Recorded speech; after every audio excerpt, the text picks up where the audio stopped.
Salve, salve! Sejam todos bem-vindos ao canal do professor Alex Nina.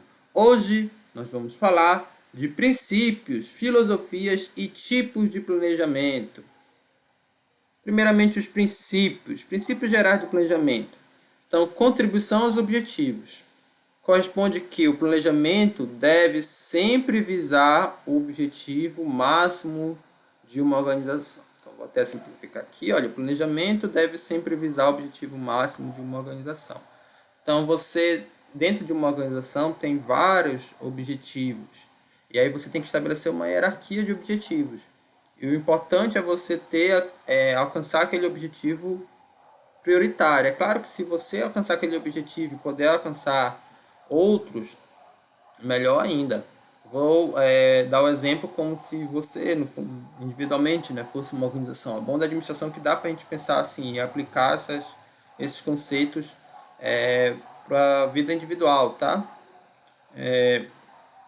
Então, você está fazendo aí várias disciplinas nesse semestre e você tem o objetivo máximo seria passar em 10 com todas. Mas dentre as disciplinas que você está fazendo, tem aquelas que você considera mais importante para aquilo que você quer profissionalmente. Se você ainda não fez isso, talvez é hora de pensar, né? Isso é planejar estrategicamente. Então, você está fazendo aqui com o professor Alex Nina, planejamento e gestão da administração pública, e também comigo, gestão de negócios. Só que você já sabe, por exemplo, que prefere atuar na iniciativa privada, né? Quer abrir um negócio próprio, quer fazer um plano de negócio, não pensa em ser o burocrata no longo prazo, talvez por sobrevivência você até vá para o serviço público, mas uma hora você saia de lá e vá para a iniciativa privada. Então, a disciplina de gestão de negócios, de fato, é mais importante. Você vai priorizar ela em detrimento dessa. Se passar com 10 lá e com 5 aqui, é excelente, né? Já tá bom. Mas se puder passar com 10 lá e 10 aqui, melhor ainda. Tá? Mas entre uma outra, seria escolher a de lá. Na universidade, nós tem uma palestra que eu assisti, a palestrante falou o seguinte, que na universidade existe as disciplinas que a gente vive e as disciplinas que a gente sobrevive. Então, é bom que você tenha delimitado o que é que você realmente quer viver na universidade e o que é que você vai ter que sobreviver para se formar, tá? A letra B, precedência do planejamento, se refere à função administrativa, que são as premissas máximas da administração, tá? Organização, direção e controle. Então, acho que são as funções, né? Ficaria melhor. São as funções, são as premissas máximas da administração. Influência e abrangência são as modificações que provocam nas atividades da organização, assim como se pode entender na próxima figura, olha só. Aqui, olha. Tem essa figura aqui, olha, tem planejamento e aqui você, através do planejamento, você provoca modificações nas pessoas, nos sistemas e na tecnologia. Então, esse é um princípio, tá? Maior eficiência, eficácia e efetividade. O planejamento deve sempre maximizar os resultados e minimizar as deficiências. Então, aqui são a gestão por resultados. Sempre é bom que você tenha boa eficiência, eficácia e efetividade, tá bom? Princípios específicos do planejamento. Então, você tem um planejamento participativo. O principal benefício do planejamento não é o resultado final, ou seja, o plano, mas o processo desenvolvido. O planejamento participativo é importante em todas as organizações públicas e privadas, mas no setor público ele tem uma importância peculiar à medida que você está tratando do bem público. Tá bom? Então é importante que todas as pessoas participem dos processos decisórios. Há uma máxima em defesa da democracia, que a democracia seria boa em si mesmo, ou a liberdade, se a gente traduzir para a liberdade política, né? A liberdade, ela não é meio para alcançar alguma coisa, ela tem o fim em si mesmo. Salvo engano, é do Alexis de Tocqueville essa frase, ou se não algum filósofo liberal lá do século XIX, tá? Por quê? Aqui seria o que estaria por trás do planejamento participativo. Imagine que você tivesse uma sociedade em que as pessoas tivessem um baixo nível técnico ou capacidade intelectual mesmo, né? Não estou falando do Brasil, mas qualquer coincidência é mera semelhança. E as pessoas estão decidindo e aí colocam no poder os piores representantes possíveis, tá? E aí esses representantes fazem tudo errado. Poxa vida, né? Poderia que os déspotas do país tomarem o poder e colocarem só as pessoas mais inteligentes. E aí fazer o planejamento e toda a gestão eles próprios, que poderia até o resultado ser melhor, inclusive para as pessoas que não têm tanto conhecimento, né? Seria um governo tecnicista, mas seria um governo tecnicista e autoritário, porque as pessoas estariam impedidas do exercício do seu voto, né? Do exercício mínimo de democracia, tá bom? De poder escolher a forma como ela será governada e quem vai lhe governar. Então, para essa lógica de que a liberdade tem fim em si mesmo, um regime ditatorial, mesmo que tenha melhores resultados, ele nunca será melhor do que um regime democrático. Porque, olha, o foco não está no resultado final. O benefício é o processo desenvolvido. Não adianta você ter um resultado excelente no regime ditatorial se as pessoas ali estão sendo privadas, né, de participar da vida pública. Tá bom? Claro que isso é um debate muito extenso, não é consensual, né? Você tem até críticos da democracia. Inclusive entre liberais você tem críticos da democracia. Mas é interessante, tá bom? Você ter essa noção de que o planejamento participativo, o principal benefício dele é o processo e não o resultado. Planejamento coordenado. Todos os aspectos envolvidos devem ser projetados de forma que atue interdependentemente. Então, você tem que ter uma coordenação entre os setores, entre os projetos e programas de governo. Pois nenhuma parte ou aspecto da empresa, aqui da organização, tá? Mas está uma citação direta, portanto eu não vou mudar, mas entende-se aqui que é aplicado também às organizações públicas, pode ser planejado eficientemente, se for de maneira independente de qualquer outra parte ou aspecto da empresa. Então, o setor lá da empresa, ele não pode se isolar da empresa como um todo. Ou, se você está dividindo a empresa em negócios, você não pode pensar no negócio de forma isolada. Embora você delimite aquele negócio para facilitar o teu planejamento, né, a tua avaliação ali da eficiência, eficácia e efetividade daquele negócio, no final das contas, o benefício cinético para sua empresa só vai existir se aquele negócio tiver uma boa relação com os outros negócios da empresa. Planejamento integrado. Embora os objetivos do planejamento sejam determinados pelos mais altos cargos da organização, a execução é responsabilidade e responsabilidade, tá? São de todos e de toda a organização, que deve estar integrado aos objetivos da organização. Então ficou aqui, acho que ficaria a melhor redação até aqui, tá? Então a execução e responsabilidade são de todos, tá? Inclusive no conceito mais moderno da administração estratégica, não só a execução é responsabilidade de todos, mas o próprio planejamento, alinhando inclusive com isso aqui que a gente falou, olha, planejamento participativo. Então, participativo e integrado, tá? Todos participam do planejamento e todos executam. Quando as pessoas participam do planejamento, a tendência é que elas sejam mais motivadas a executar o plano, tá bom? Claro que nem sempre isso acontece, mas essa é a tendência. Planejamento permanente é a condição da avaliação constante dos planos e de verificar o seu valor com o tempo. É como que a gente pensar aqui no ciclo PDCA, tá? Que você planeja, age, controla e corrige. Nesse ciclo, o planejamento está sempre sendo revisto, tá? Aquela última etapa lá, que é o agir, o A, eu prefiro entender como corrigir. Aí você corrige o planejamento, por isso que você tem aqui aquele ciclo, e isso é importante, você está sempre planejando periodicamente. Claro que você tem que planejar, uma hora você tem que colocar a mão na massa, mas uma hora também você tem que parar um pouco de colocar a mão na massa e replanejar. Essa é a ideia de planejamento constante. As filosofias de planejamento. Então tem os pilares aqui, olha. Os 3 pilares são satisfação, otimização e adaptação. Satisfação é criar meios para alcançar os objetivos.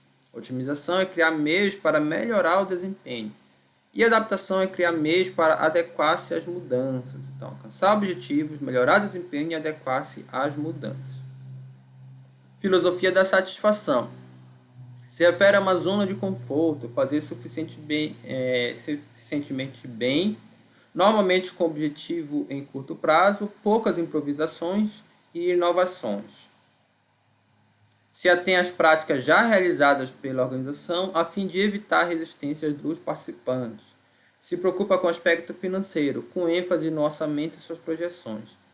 Então, geralmente objetivo de curto prazo, poucas inovações, improvisações, está muito associado àquela noção de melhoria contínua, melhoria suave que acontece dentro de uma empresa. Aos poucos você vai ali melhorando, não é que você vai inovar para causar uma disruptura dentro da organização, tá? Até porque as pessoas elas estão acostumadas a certas práticas que são tradicionais.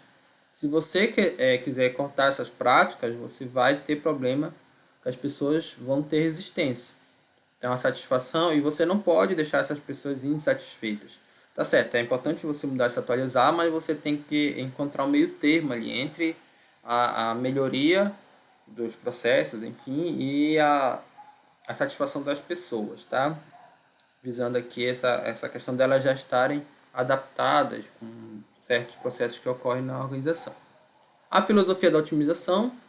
Então, não se preocupe em fazer somente o suficiente bem, mas fazer tão bem quanto possível. Então, tem aquela diferença. Eu vou aqui só cumprir tabela ou eu vou realmente me dedicar, né?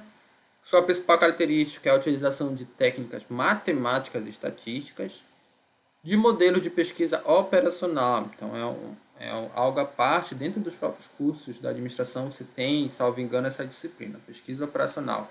Várias técnicas aí baseadas em matemática e estatística, tá bom? Que você utiliza para otimizar os seus processos produtivos. Seus objetivos são formulados quantitativamente a fim de serem otimizados.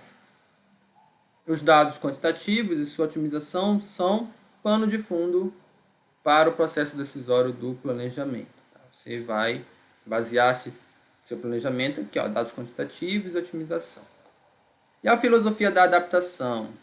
Filosofia é da inovação, também denominada de homeostase, que procura o equilíbrio interno e externo da organização, após a decorrência de mudanças. Então, ela valoriza o processo de elaboração do plano, tentando eliminar a falta de eficácia da organização e se precavendo dos riscos e incertezas. Esse tema aqui, adaptação, tá? Equilíbrio entre as coisas, me lembra muito a filosofia chinesa, particularmente o taoísmo, tá? Que é essa religião aqui, esse símbolo Tai Chi Tu, que é o símbolo que representa o Yang, tá? O Yin em branco, Yang em preto, porque na filosofia chinesa não existe bem e mal, tá? Não é tal como a nossa filosofia judaica cristã aqui do Ocidente. Não é que o Yin seja o bem e o Yang seja o mal, ou vice-versa, tá? Na verdade, eles são pares complementares, tá? São diferentes, são opostos ao mesmo tempo complementares. A ideia é que as pessoas e as próprias organizações, elas ora são Yin e mudam para Yang e vice-versa. Por isso que ele tem essa noção aqui de ciclo, tá? E dentro do próprio Yin tem o Yang, e dentro do Yang tem o Yin. Então, por isso que nunca ninguém vai ser, se a gente fosse pegar bem e mal. Por que não poderia ser bem e mal? Porque não existe alguém que seja completamente bem e alguém que seja completamente mal, tá? Essa ideia do taoísmo, tá bom?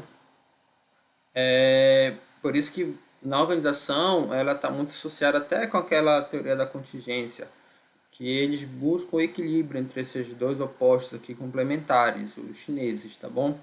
E aqui a organização também tem que buscar esse equilíbrio, se adaptar ao ambiente externo. Existe um ambiente externo que está provocando, mas eu vou me equilibrar ali com ele. Então, essa é a noção da filosofia da adaptação. Partes do planejamento. Então, planejamento dos fins, especificação do estado futuro, desejado. Vou até marcar aqui o desejado, tá? Porque futuro pode ser um futuro ruim, né?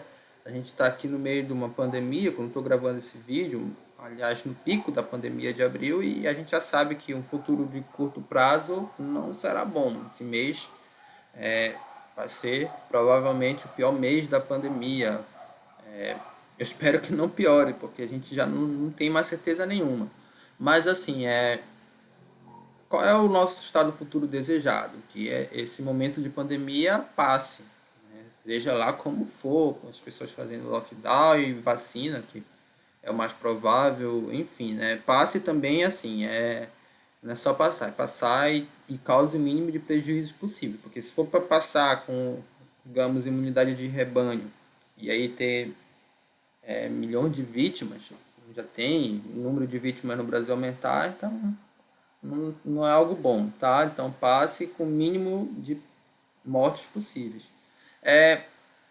Então seria o estado futuro desejado, ou seja, a visão, a missão, os propósitos, objetivos setoriais, os desafios e metas. Então aqui esse planejamento é em todos os níveis. Quando a gente fala missão, visão, tá lá no estratégico, mas tem também os objetivos setoriais e até desafios e metas que podem ser decompostos até o nível operacional. Só que além do planejamento dos meios, tem um planejamento dos fins. Aquilo que a gente falou da decomposição do plano, né? Sempre você pode decompor em objetivos do planejamento, planejamento como um todo. Você pode decompor em objetivos e planos.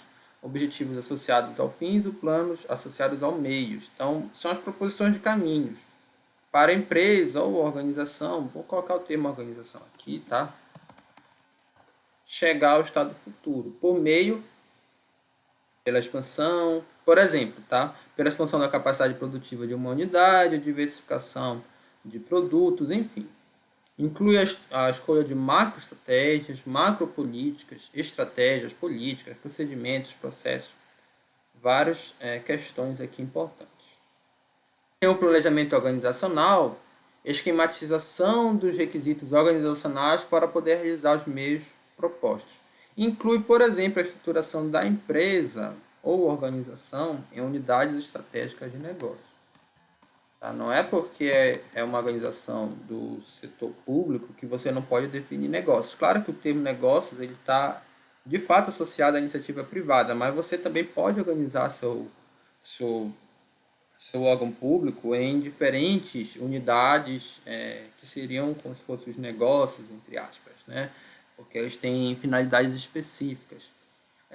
Planejamento de recursos, dimensionamento de recursos humanos e materiais, então determinação da origem e aplicação de recursos financeiros, inclui estabelecimento de programas, projetos, planos de ações necessários ao alcance do futuro desejado. Então aqui você vai lidar também com os recursos. Planejamento da implantação do controle.